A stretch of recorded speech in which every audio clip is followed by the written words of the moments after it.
الحمد لله نحمده ونستعينه ونستغفره ونؤمن به ونتوكل عليه ونعوذ بالله من شرور أنفسنا ومن سيئات أعمالنا من يهده الله فلا مضل له ومن يضلله فلا هادي له ونشهد أن لا إله إلا الله وحده لا شريك له ونشهد أن سيدنا وسندنا وحبيبنا ومولانا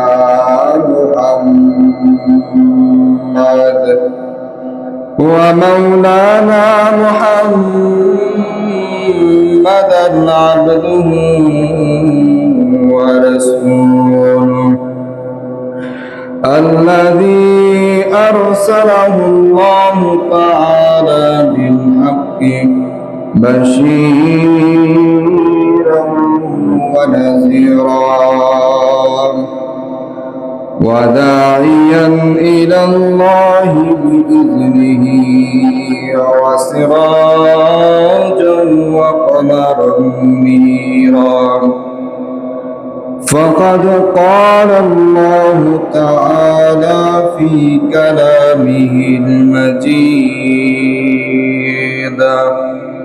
وفي فرقانه الحميد أعوذ بالله من الشيطان الرجيم بسم الله الرحمن الرحيم وإنك لعلى خلق عظيم فستبصر ويبصرون صدق الله العظيم وصدق رسوله النبي الأمي الكريم ونحن على ذلك من الشاهدين والشاكرين والحمد لله رب العالمين.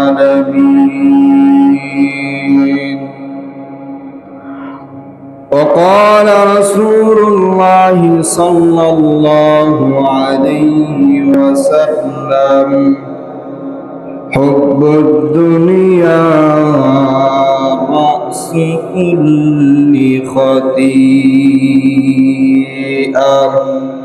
وقال تعالى آية أخرى بسم الله الرحمن الرحيم يا أيها الذين آمنوا صلوا عليه وسلموا تسليما محبته درود إبراهيم পড়ে اللهم صل على محمد وعلى آل محمد كما صليت على إبراهيم وعلى آل إبراهيم إنك حميد مجيد اللهم بارك على محمد وعلى آل محمد كما باركت على إبراهيم وعلى آل إبراهيم إنك حميد مجيد محبة بلغ العلا بكماله كشف الدجى بجماله أسمت جميع خصاله صلوا عليه وآله لا إله إلا الله لا إله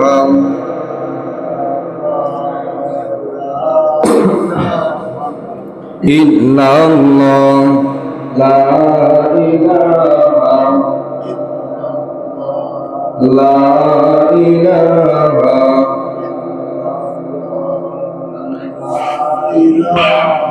إلا الله হায়াতের মালিক যেই আল্লাহ মৌতের মালিক সেই আল্লাহ লা ইলাহা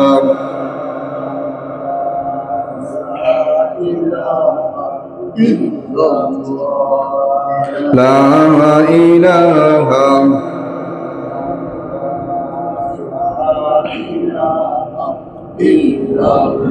আসমানের মালিক যেই আল্লাহ জমিনের মালিক সেই আল্লাহ লা ইলাহা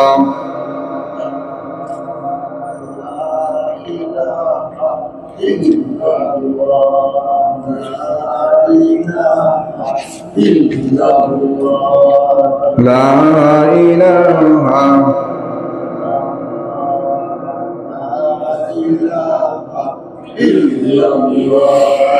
লা ইলাহা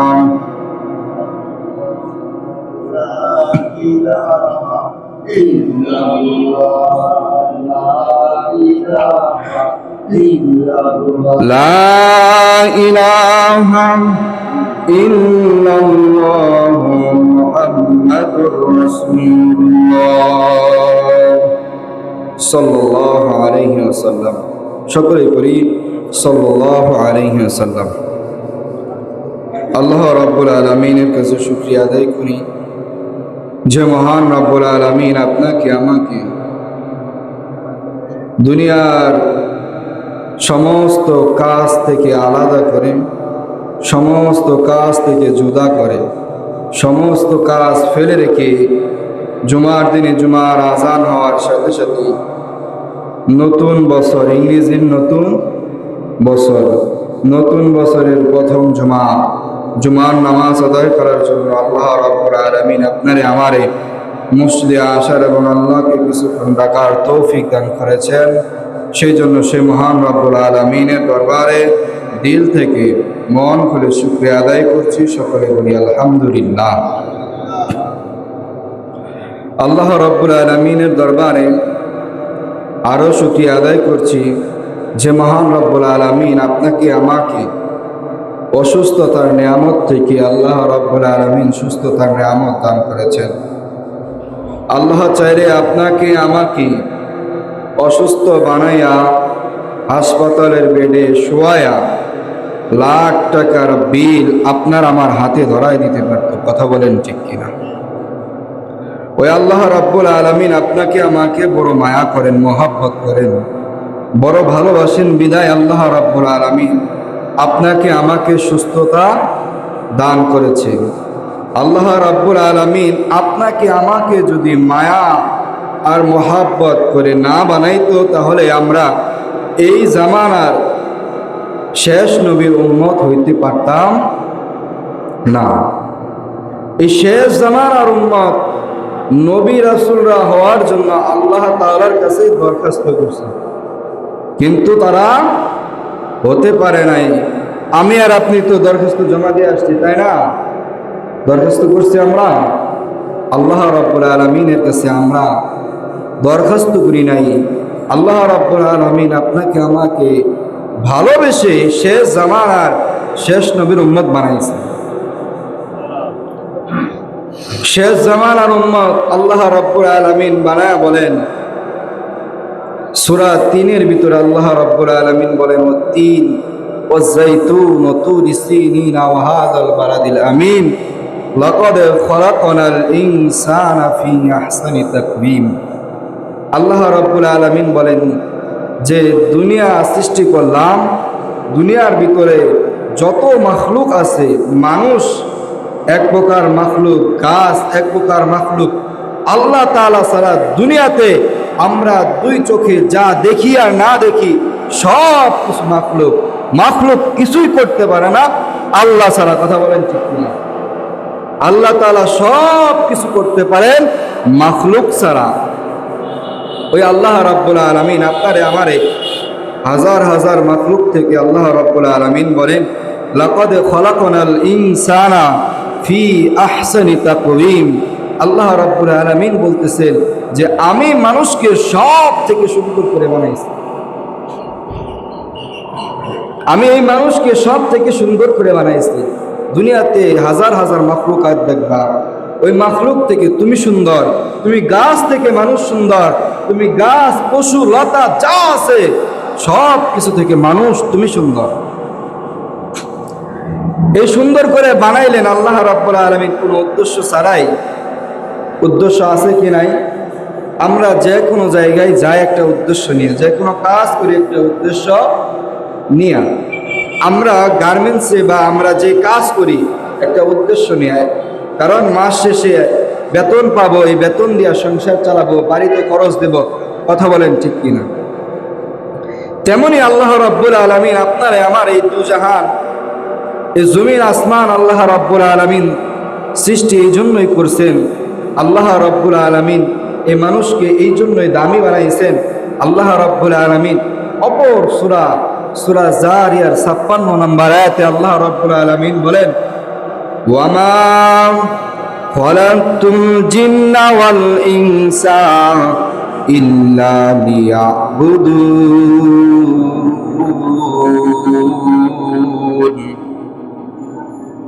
আল্লাহ রাব্বুল আলামিন বলেন সূরা জারিয়ার ৫৬ নম্বর আয়াতে আল্লাহ তাআলা বলেন, এই আসমান জমিন সবকিছু আমি আল্লাহ রাব্বুল আলামিন সৃষ্টি করেছি।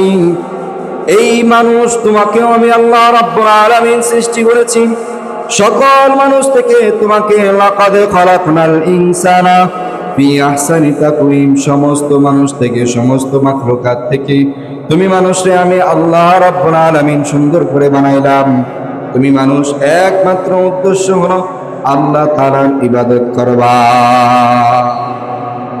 আমরা আল্লাহ তাআলার ইবাদত করব। কার?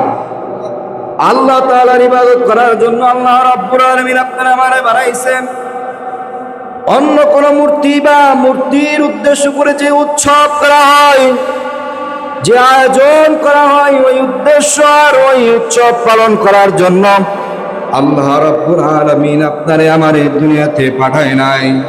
আল্লাহ রাব্বুল আলামিন 2026 নাইট পালন করার জন্য বুঝি আপনারে আমারে দুনিয়াতে পাঠাইছে, তাই না? 26 নতুন বছর পালন করার জন্য আল্লাহ রাব্বুল আলামিন বলছেন যে 2025 শেষ হয়ে যাইতেছে, 26 শুরু হইতেছে, আতশবাজি। রাত্রেবেলা আমি সত্যি কথা ঘুমায় গেছিলাম, কিন্তু এত আওয়াজ, কথা বলেন ঠিক কিনা?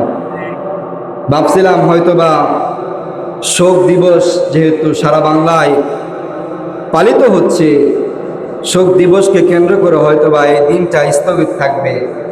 কিন্তু দেখি না, 12টা বাজতে দেরি, 12টার আগ থেকে শুরু হয়ে গেছে আতশবাজি, বিভিন্ন ধরনের দেখি সাউন্ড সিস্টেমের বিভিন্ন গান বাজাইতেছে নতুন বছর উপলক্ষ করে। এটা কোনো মুসলমানের কাজ হতে পারে? মুসলমানের কাজ নয়। যারা এই কাজ করছে তাকে বলবো, তাদেরকে বলবো, তারা জন্য আল্লাহ তাআলার কাছে ক্ষমা চায়। আরে আল্লাহ রাব্বুল আলামিন তো তোমার থেকে একটা বছর কায়রা নিছে, তোমার একটা সেকেন্ড সামনের দিক অগ্রসর হইতেছে, তোমার হায়াত কমতেছে, তোমার 1 মিনিট সামনে যাইতেছে, তোমার হায়াত কমতেছে, তোমার 1 দিন যাইতেছে, তোমার হায়াত কমতেছে, তোমার 1 মাস যাইতেছে, তোমার হায়াত কমতেছে, তোমার 1 বছর যাইতেছে, তোমার হায়াত কমতেছে। তারপরও তোমার কি এত বড়? তোমার যে হায়াত কমতেছে এটা তোমার ভিতরে নাই। 2025 শেষ হয়ে গেল, 1 বছরে তুমি কি করলা, কি আমল করলা? আল্লাহ তাআলার কাছে কি জবাব দিবা? 1টা বছর যে তোমার হায়াত থেকে চলে গেল, তুমি এই 1 বছরের মধ্যে কি আমল করেছো? তোমার রাত উদযাপন করা লাগবে। আল্লাহ রাব্বুল আলামিন তো তোমাকে 365 নাইট দিছে, কথা বলেন ঠিক কিনা? যেরকম বছরে কয় বছর? 365 দিন। এই 365 দিনে 365 রাতও হয়, কথা বলেন ঠিক কিনা? এই রাত জাগো, আল্লাহ তাআলার ইবাদত করো। আল্লাহ রাব্বুল আলামিন এই 365 দিন থেকে, রাত থেকে আল্লাহ রাব্বুল আলামিন 13টা রাত্রের কথা বলা হয়েছে। এবং রাত্রি জাগরণ লাগে, মুসলমান তুমি রাত্র জাগরণ করবা, করো, এই রাত জাগরণ করো।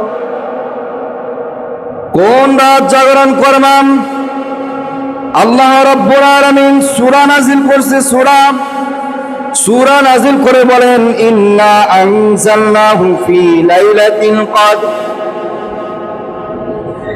ইন্না আনজালনাহু ফি লাইলাতিল কদর ওয়া মা আদরাকা মা লাইলাতুল কদর, লাইলাতুল কদর খায়রুম মিন আলফি শাহর, তানাজ্জালুল মালাইকাতু ওয়ার রূহু ফিহা বিইজনি রাব্বিহিম মিন কুল্লি আমর, সালামুন হিয়া হাত্তা মাতলাইল ফাজর।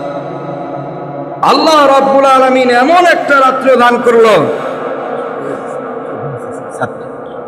এটার জন্য আল্লাহ রাব্বুল আলামিন বলেন যে 365 নাইট তোমাকে দেওয়া হইল। 365 নাইট এর মধ্যে আল্লাহ রাব্বুল আলামিন বিশেষ বিশেষ কিছু রাত দিছে। এই রাতের মধ্যে আল্লাহ রাব্বুল আলামিন বলেন, ওমা আদরাকা মা লাইলাতুল কদর, লাইলাতুল কদরি খায়রুম মিন আলফি শাহর। 1000 মাসের চেয়েও আল্লাহ রাব্বুল আলামিন এই রাতের আমলকে বেশি করে দেন। সুবহানাল্লাহ। রাত্রি জাগরণ লাগে, তুমি এই রাত জাগো। কোরআন দ্বারা প্রমাণিত আল্লাহ রাব্বুল আলামিন বলেন, তোমার 1000 মাস আমল করা লাগবে না, তোমার 1000 মাস ইবাদত করা লাগবে না, এই রাত্রি জাগরণ করো। কই তোমাদের তো ওই রাত্রিবেলা খুঁজে পাওয়া যায় না। আল্লাহ নবী সাল্লাল্লাহু আলাইহি ওয়াসাল্লাম আরো বলেন যে হাদিসের ভিতরে আসছে, ইদা কানাত লাইলাতুন নিসফি মিন শাবান কুমু লাইলাহা ওয়া সুমু নাহারাহা। শাবান মাসে অর্ধাবর্তী যখন এসে যায়, আল্লাহর নবী সাল্লাল্লাহু আলাইহি ওয়াসাল্লাম বলেন যে তোমরা এই রাত্রে জাগরণ করো, রাত্র জাগরণ করিয়া করিয়া ইবাদত করো, আল্লাহ রাব্বুল আলামিন তোমার পিছনের সামনের সমস্ত গুনাহ খাতা মাফ করে দিবেন। বিশেষ বিশেষ রাত্র আছে, 2 দিনের রাত্র, তুমি এই 2 রাত আমল করো।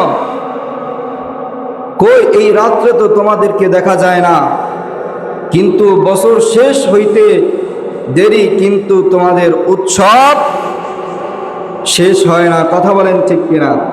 বছরের প্রথম দিন নতুন জামা, নতুন নতুন খাবার, ভালো খাবার খাইলে সারা বছর যদি ভালো থাকা যায়,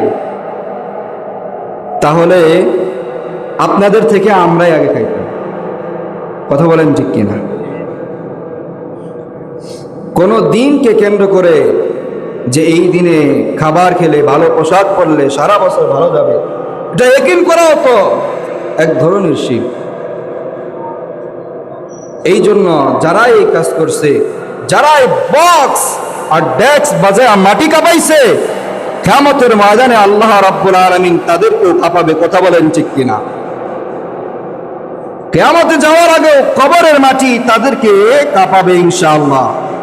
দুনিয়াতে 31st নাইটকে কেন্দ্র করে তুমি বক্স আর ডেস্ক বাজাইছো, কবরে যা দেখো কবরে তোমাকেও ডেস্ক বক্স বাজায় দিবে ইনশাআল্লাহ।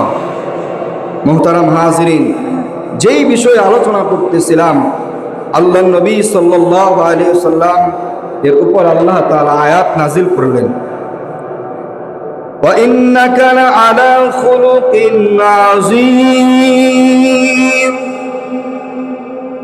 আল্লাহ রাব্বুল আলামিন রাসূল সাল্লাল্লাহু আলাইহি ওয়াসাল্লামের চরিত্র আখলাক নিয়ে আলোচনা করতেছেন। আপনার আমার নবীর আখলাক এমন, আপনার আমার নবীর চরিত্র এমন। রাসূল সাল্লাল্লাহু আলাইহি ওয়াসাল্লাম আল্লাহ তাআলা সৃষ্টি করার পর আল্লাহ রাব্বুল আলামিন আল্লাহ তাআলা বলেন যে ইয়া রাসূলুল্লাহ, আপনাকে দুনিয়ার সমস্ত সব নবী রাসূল পয়গম্বর অতীত হয়ে গেছে, তারা বেগুনাহ মাসুম ছিল, আপনি পরিপূর্ণভাবে বেগুনাহ মাসুম এবং আপনার উম্মতকেও এই বিষয়ে সতর্ক করবেন। রাসূল সাল্লাল্লাহু আলাইহি ওয়াসাল্লাম জীবনে কোনোদিন মিথ্যা কথা বলে নাই। রাসূল সাল্লাল্লাহু আলাইহি ওয়াসাল্লাম জীবনে কোনোদিন মিথ্যা কথা বলে নাই, এবং কি রাসূল সাল্লাল্লাহু আলাইহি ওয়াসাল্লাম সারা জীবন তাকে মানুষ এক নামে চিনে গেছেন যে আল আমিন। আল আমিন নামে আপনার আমার নবীকে সকলেই চিনত। এবং রাসূল সাল্লাল্লাহু আলাইহি ওয়াসাল্লাম যখন রুকুতে বা সিজদায় থাকতেন, তখন কাফের বেঈমান মুশরিকরা রাসূল সাল্লাল্লাহু আলাইহি ওয়াসাল্লাম উটের নাড়ি বুড়ি রাসূল সাল্লাল্লাহু আলাইহি ওয়াসাল্লামের উপরে দিয়ে আসতো। এমন কেমন আখলাকের চরিত্রের মানুষ ছিল। এবং ওই ব্যক্তিরাই রাত্রেবেলা যায়া রাসূল সাল্লাল্লাহু আলাইহি ওয়াসাল্লামের কাছে মাল আমানত রেখে আইতো, যে আমাদের কাছে থাকলে হয়তো বা ডাকাতি হয়ে যেতে পারে, চুরি হয়ে যেতে পারে, কিন্তু আপনার কাছে থাকলে চুরি হবে না, ডাকাতি হবে না। এতটা বিশ্বাস আপনার আমার নবীর প্রতি ছিল। আপনার আমার নবীর প্রতি আপনার আমার নবী সদা সত্য কথা বলতেন। কোনদিন আপনার নবী আমার নবী মিথ্যা কথা বলে নাই।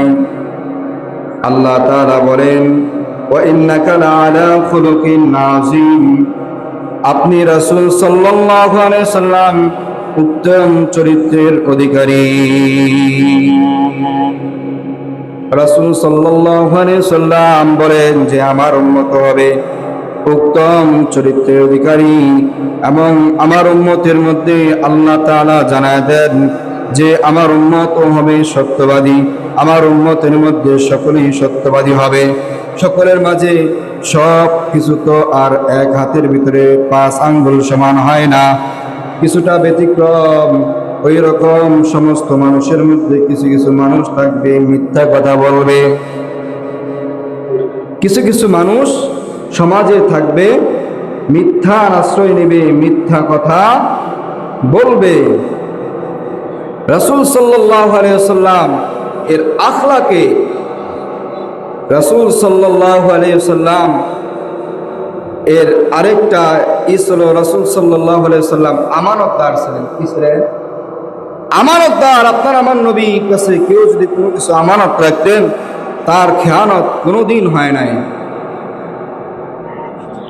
হিজরতের সময় আল্লাহর নবী সাল্লাল্লাহু আলাইহি ওয়াসাল্লাম হযরত আলী রাদিয়াল্লাহু তাআলা আনহুকে ডেকে বলেন, হে আলী, আমি তো হিজরত করতে যাইতেছি, কাফেররা আমার কাছে মাল গচ্ছিত রাখছিল, আমার কাছে আমানত রাখছিল।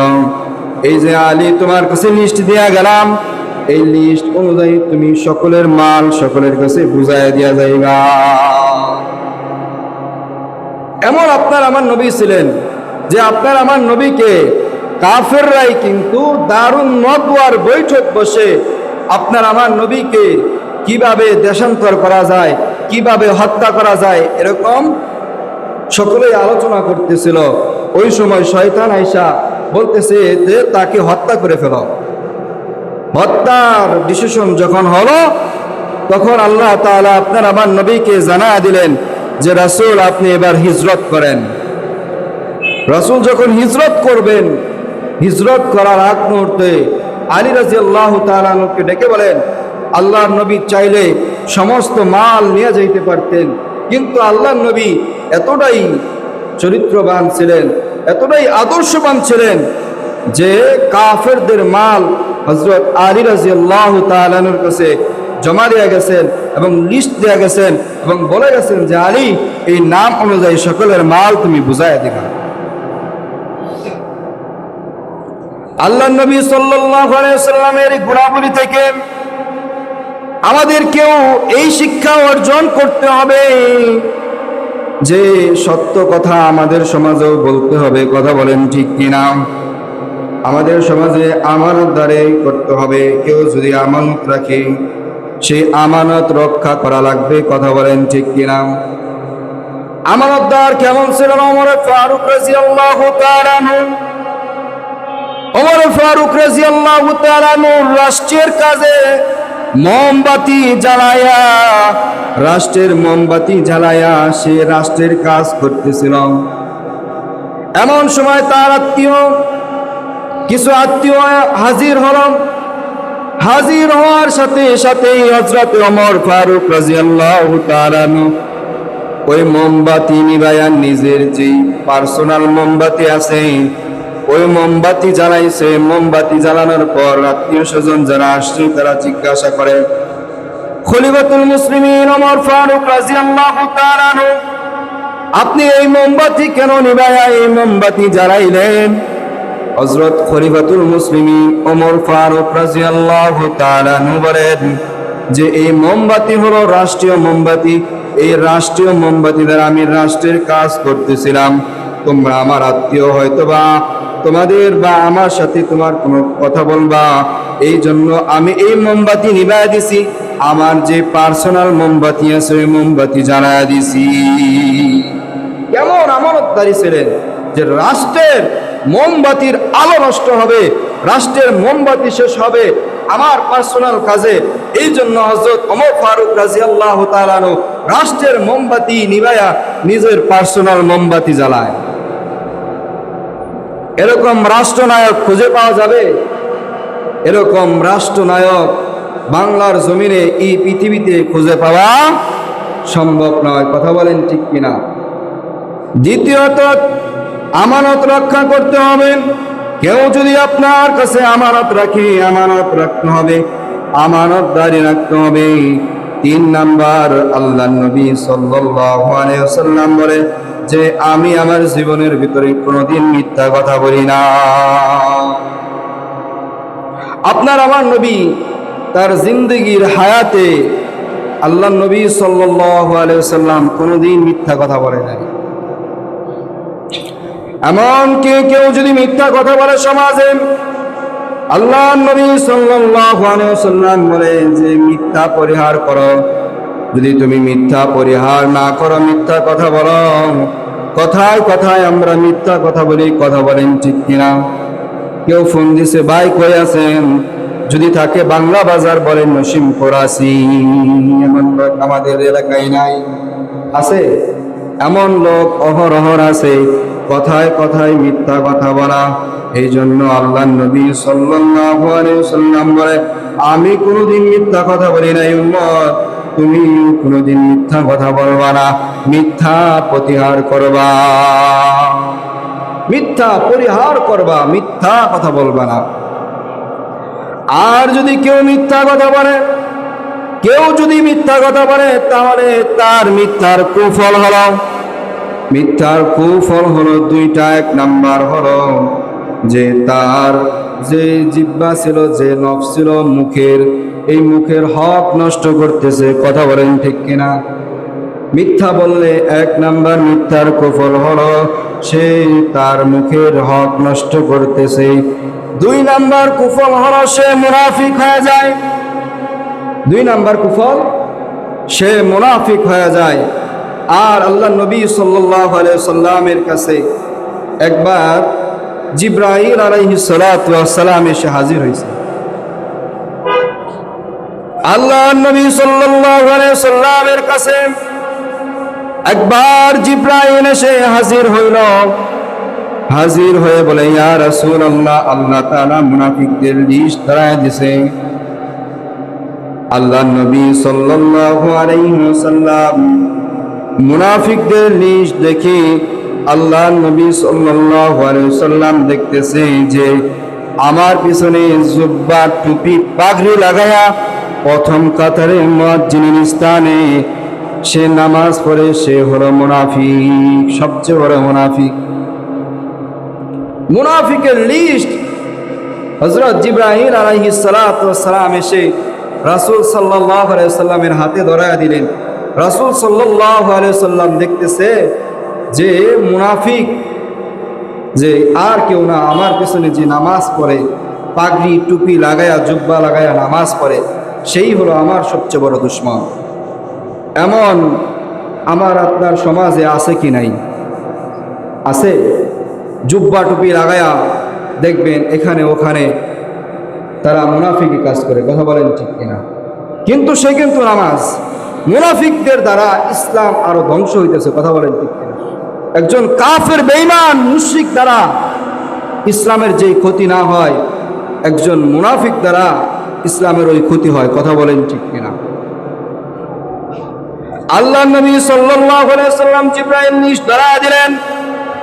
আল্লাহর নবী সাল্লাল্লাহু আলাইহি ওয়াসাল্লাম দেখলেন যে আমার সাহাবীর মধ্যে একজন, সে হলো সবচেয়ে বড় মুনাফিক, মুনাফিকদের সর্দার। আল্লাহর নবী সাল্লাল্লাহু আলাইহি ওয়াসাল্লাম কাউরে কিছু জানাইলেন না। আর অপর হাদিসের ভিতরে আসে মুনাফিকের আলামত হলো 4টা।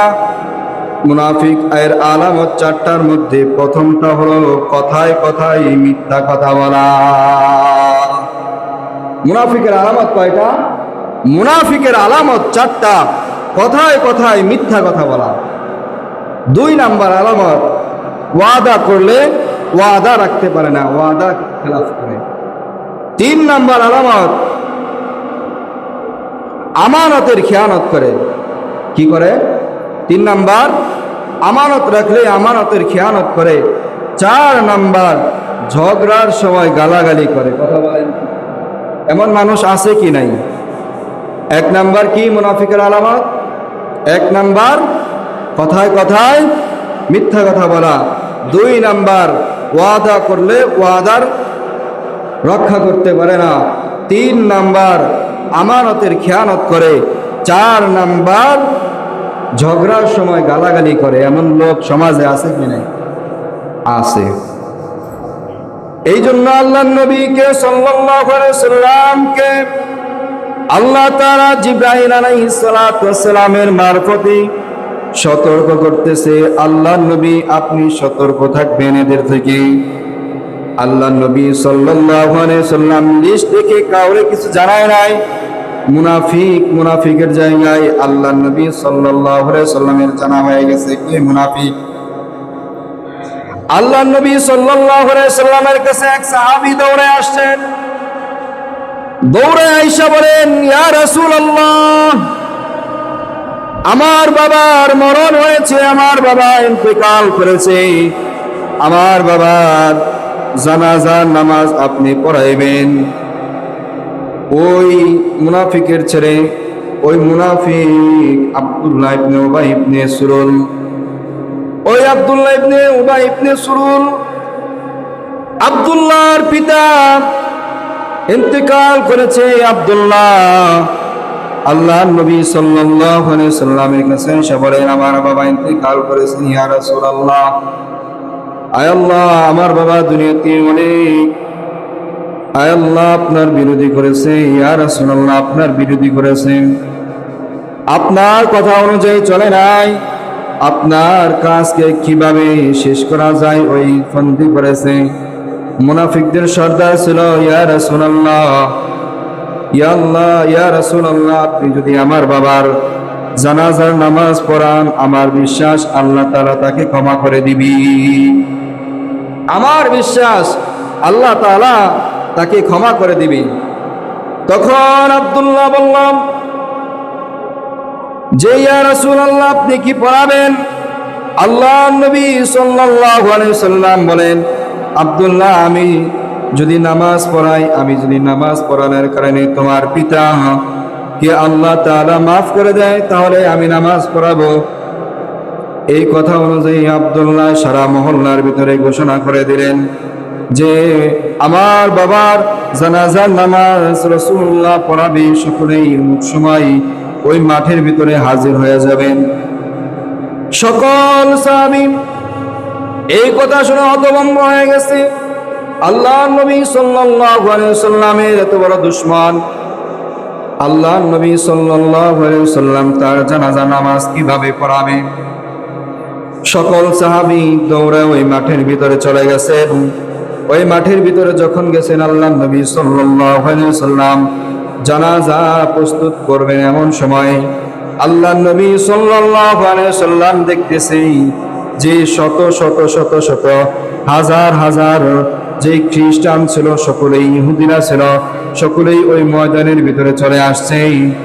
ইহুদিরা আসছে কিসের জন্য?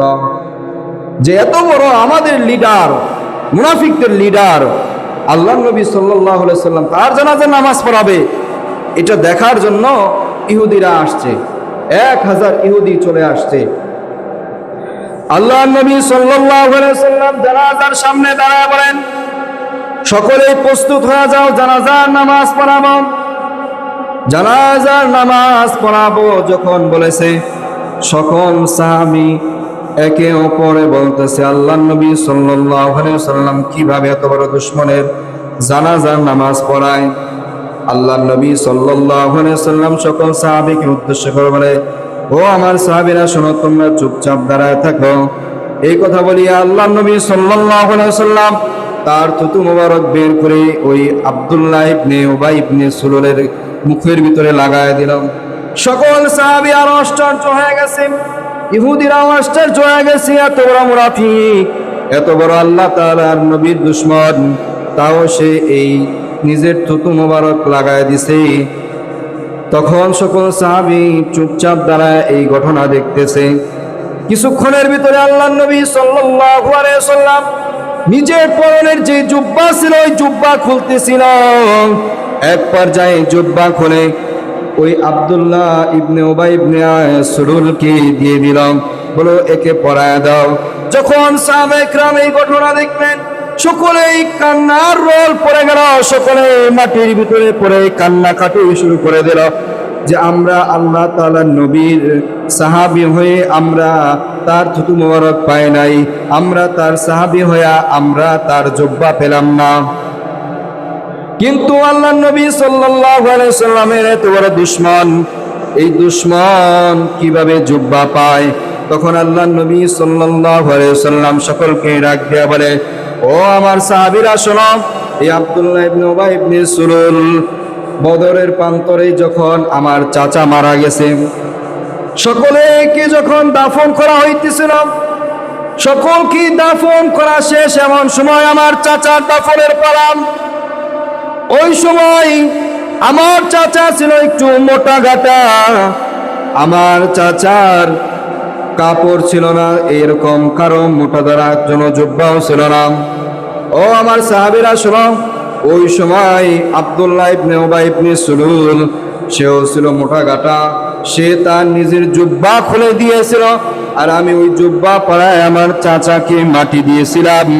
ও সাহাবীরা শোনো, আমি আব্দুল্লাহ ইবনে উবাই ইবনে সুলুলের কাছে ঋণ নিয়েছিলাম, এই ঋণ পরিশোধ করে দিলাম, ঋণ পরিশোধ করে দিলাম। তখন হযরত ওমর ফারুক রাদিয়াল্লাহু তাআলা আনহু বারবার রাসূল সাল্লাল্লাহু আলাইহি সাল্লামের আশেপাশে ঘুরে, সকল সাহাবীরা হযরত ওমর ফারুকের দিকে তাকায় আছে। হযরত ওমর ফারুক রাদিয়াল্লাহু তাআলা আনহু একটু সাহসী ছিলেন, রাসূল সাল্লাল্লাহু আলাইহি সাল্লামের সাথে কথা বলতেন, এবং ওমর ফারুক রাদিয়াল্লাহু তাআলা আনহু খুবই কঠোর ছিলেন। ওমর ফারুক রাদিয়াল্লাহু তাআলা আনহু নবীর আশপাশ দিয়ে ঘুরে আর বলে, ইয়া রাসূলুল্লাহ, আপনি মুনাফিকের জানাজা পড়াবেন? আল্লাহর নবী সাল্লাল্লাহু আলাইহি সাল্লাম বলে, হ্যাঁ পড়াবো, তুমি চুপচাপ দাঁড়ায় থাকো। হযরত ওমর ফারুক রাদিয়াল্লাহু তাআলা আনহু এক সময় আয়াত পড়তে লাগলেন, ইস্তাগফিরু লাকুম আও লা তাস্তাগফিরু লাহুম ইন তাস্তাগফিরু লাহুম 70 মাররাতান এই আয়াত বারবার আল্লাহ নবী সাল্লাল্লাহু আলাইহি ওয়াসাল্লামের চারপাশে পড়তেছিলেন। যখন এই আয়াত পড়তেছি, আল্লাহ নবী সাল্লাল্লাহু আলাইহি ওয়াসাল্লাম ঘোষণা দিয়ে দিলেন, ও সাহাবীরা সবাই কাতারবন্দি হয়ে যাও, আমি জানাজার নামাজ পড়াবো। এমন সময় 1000 ইহুদি আসছিল জানাজার নামাজ কিভাবে পড়ায়, এত বড় মুনাফিকের নামাজ কিভাবে পড়ায় এটা দেখার জন্য। আয়েশা আপনার আমার নবীর যে আখলাক দেখলো, চরিত্র দেখলো, এই আখলাক আর চরিত্র দেখা ওই 1000 ইহুদি আল্লাহ নবী সাল্লাল্লাহু আলাইহি ওয়াসাল্লামের হাতে হাত রাইখা কালেমা পড়ে ফেলছে, লা ইলাহা ইল্লাল্লাহু মুহাম্মাদুর রাসূলুল্লাহ।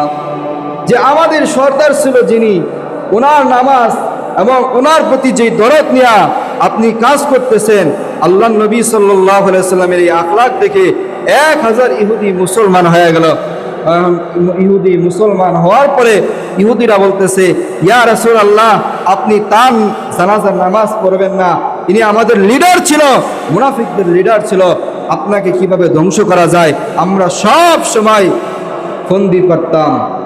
যখন এই কথা বললেন, আল্লাহ নবী সাল্লাল্লাহু আলাইহি সাল্লাম বলেন, তোমরা কাতারবন্দি হয়ে যাও, জানাজার নামাজ পড়াও। সকলেই কাতারবন্দি হয়ে গেল। আল্লাহ নবী সাল্লাল্লাহু আলাইহি সাল্লাম নামাজ পড়ায় দিলেন। শুধু নামাজ শেষ হয়ে গেল। নামাজ শেষ হওয়ার পরে হযরত ওমর ফারুক রাদিয়াল্লাহু তাআলা আনহু দেখলেন হয়তো বা এখন আল্লাহ নবী সাল্লাল্লাহু আলাইহি সাল্লাম ক্ষান্ত হবেন। দেখে না হযরত ক্ষান্ত হয় নাই। আল্লাহ নবী সাল্লাল্লাহু আলাইহি সাল্লাম লাশের পিছনে পিছনে কবরস্থানে যায়। মাটি দেওয়া হলো। মাটি দেওয়ার পরে আল্লাহ নবী সাল্লাল্লাহু আলাইহি সাল্লাম এভাবে হাত উঠাবেন। এমন সময় আল্লাহ তাআলা হযরত ওমর ফারুক রাদিয়াল্লাহু তাআলা আনহুকে বলা হয় যে মর্জি ওমর ফারুক রাদিয়াল্লাহু তাআলা আনহুর মর্জি মতো আল্লাহ তাআলা কোরআনে অনেক আয়াত নাজিল করেছে। তার রাগের মধ্যে আল্লাহ তাআলা অনেক আয়াত নাজিল করেছে। আল্লাহ তাআলার কাছে এই আয়াত ভালো হয়ে গেল। আল্লাহ তাআলা আবার এই আয়াত নাজিল করে পরের আয়াত নাজিল করে আল্লাহ তাআলা জানায় দিলেন যে, ইয়া রাসূলুল্লাহ, আপনি প্রথমেই নামাজ পড়ছেন, এই মুনাফিকের নামাজ পড়ছেন, সামনে থেকে কোনোদিন আর মুনাফিকের নামাজ পড়বেন না।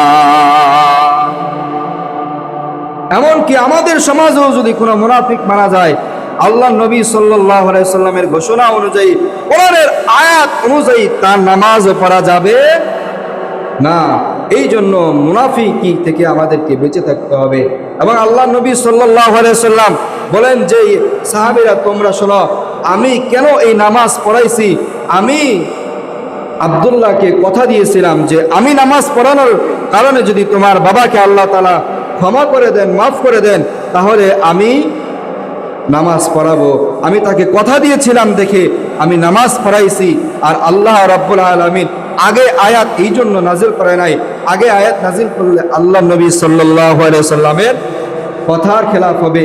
এই জন্য আল্লাহ নবী সাল্লাল্লাহু আলাইহি সাল্লামের কথার যেন খেলাফ না হয়, এই জন্য আল্লাহ তাআলা আয়াত পরে নাজিল করে জানায় দিলেন, এই মুনাফিকের নামাজ আপনি পড়েছেন, সামনে থেকে আর কোনোদিন মুনাফিকদের নামাজ আপনি পড়বেন না, এমনকি দোয়া করবেন না তাদের জন্য।